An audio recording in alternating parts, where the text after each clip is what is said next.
Not another day. Oh my goodness, a beautiful morning though. Oh, it's beautiful out here. It's nice and cool. Hey, the hay's getting cut. Yeah, Larry Pingleton, man, he is a working son of a gun. I tell you what, I've never seen anybody work as hard as Larry does. He's our hay guy, and well, he's been trying to get to the in-laws' place for quite some time. That hay out there, standing up, I bet it was 4 foot tall. And a lot of it started laying down, but that's all right. He's got that binder. It's like a Hoover vacuum sweeper. That sucker sucks that stuff straight up, clips it off. He's got that big mega wide round baler net wrap. Oh my gosh. My little tractor, I don't know if you can see it, but laying right over in there, I may have to move a little bit, is my hay spike. There it is, right there. And first time I helped him put up hay out at the in-laws, I went out there old school, couple chains. You hook them up to your bucket. All you got to do is just drive up and drop the chain on the other side and tilt her back and pick it up. And I've moved a lot of hay like that. Not Larry's.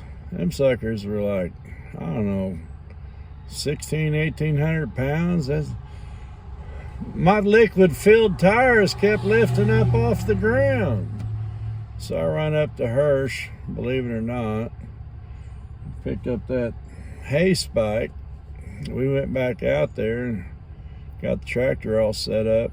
And I think Jacob, let's see, that was 3 years ago. He's 6 now, so he was 3 back then. He hauled 12 bales of hay out of the field. He'd come out to me on the tractor and I'd get him lined up and get the hay bale on the spike.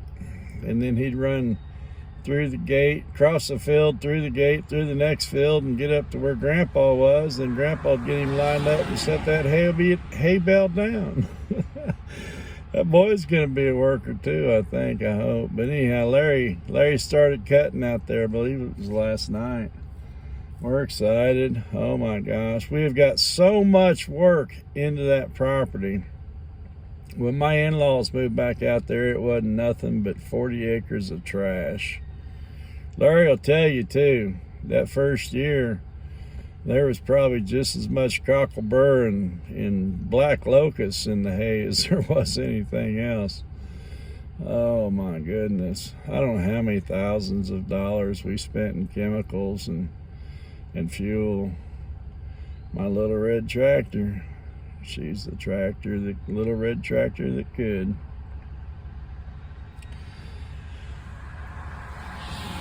Billy. My brother Billy. Let's talk about this boy for a minute. I think I was 18 or 19 years old when he was born. I come by it honestly. I do. Having puppies late in life.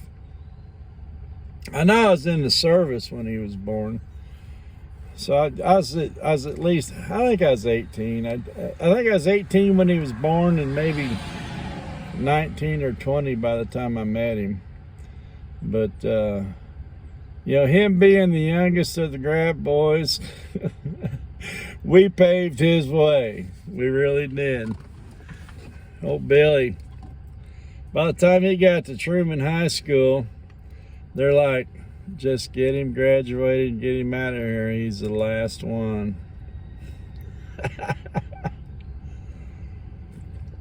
And they did. They did. But when he was a little guy, me and our other brother, Jimmy, Mom Peg, that's what we call Grandma Peggy Johnson. Mom Peg had a 2-chair beauty shop downstairs in the basement of the house. With them beautician's chairs that spin around, go up and down, stuff like that. Had some of them dryers where you could sit and dry your hair. My stepmom would do nails. And we'd take Billy and we'd put him in one of them beauty chairs, not to make him better looking, but we'd take like a towel and tie him around his waist, around his chest, tie him to the chair so he couldn't fall out, and we'd spin that. We'd get him all dipsy, and then we'd untie him and let him walk around and bounce into stuff. And me and Jimmy, we'd do this to this poor little boy all the time. Mom Peg and Linda, they was like, stop doing that. You're going to scramble his brain. We did. We messed his brain up. He's retarded now. Now, I know that word's not politically correct, but, you know, neither am I. I'm Poppy, and I just don't care. But Billy's brain, I don't know what happened to that boy. You know, he's always been lucky in business. He's always done well. He was a part-time cop and a full-time lawn care and landscaping guy. Got into that business and got out of that. He's in used cars now. He comes by that honestly. Papa Bear, that was Mom Peg's husband, Johnny. He's passed away now. He was a used car salesman. And I don't remember what car lot up in Kansas City he used to sell cars in, but man, that guy, he could sell cars. And I'm not talking about heap jalopies, you know. I mean, he moved the cars. Billy's done really well for himself. He has. And I don't know what happened, but sometime within the last year, he got it in his head that he's tired of spending so much time at the car lot. He wants to spend more time with his family, have more freedom, and so he's going to go trucking. You heard me right. Billy, I'm sorry I spun you in that chair, because I done screwed your brain completely up. You think you're going to buy a truck and have time with your family. I don't care if it's a dedicated haul going from Kansas City to Raytown. If them wheels ain't turning, you ain't earning. All right? Now, Billy, this video is for you. The best way to make $1 million in the trucking industry is to start out with 2. Okay? Get you $2 million and buy a truck. Now, when you get done buying that truck and that trailer, you're going to spend about $250,000. Okay? Now, once you start trucking, you're going to be buying tires and oil and batteries. Oh my gosh, $300 a piece for batteries. All this new fancy stuff they got on these trucks now, because you can't idle when you go to sleep. You got to have air conditioning. Listen, listen, Billy, in all seriousness, if you want to make a living in the trucking industry, buy 5 trucks, okay?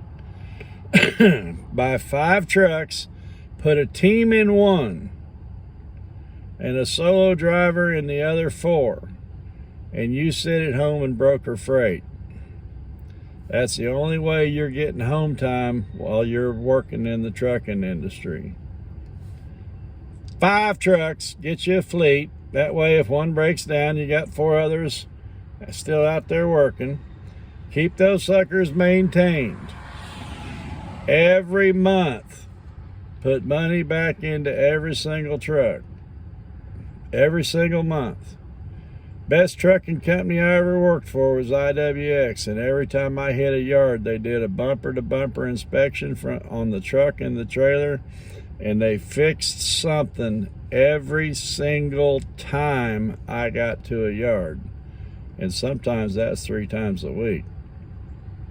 IWX got the most, used to, I don't know anymore, got the most maintained trucks out on the road. They had the highest safety rating of all other trucks in most 3 trucking companies combined. Safety ratings, you know how that works? No, I don't either. Get you 5 trucks, Billy. Go spend you $1 million, buy you 5 trucks and trailers, build you an office at your house, and you broker the freight. Put some stupid idiot like me out there in that truck and let him drive up and down the road. Nothing against truck drivers, okay? Now, I spent 10 years pulling 1.5 million miles out there, and you do the math on that, you know I was working my ass off. I was. And it wasn't always legal. I've been on every interstate in the United States, most of the secondary highways, and more county roads than I ever wanted to be in a tractor with a 53-foot trailer. Y'all pushing that freight up and down the highway, you got my respect. Billy, you don't belong out there.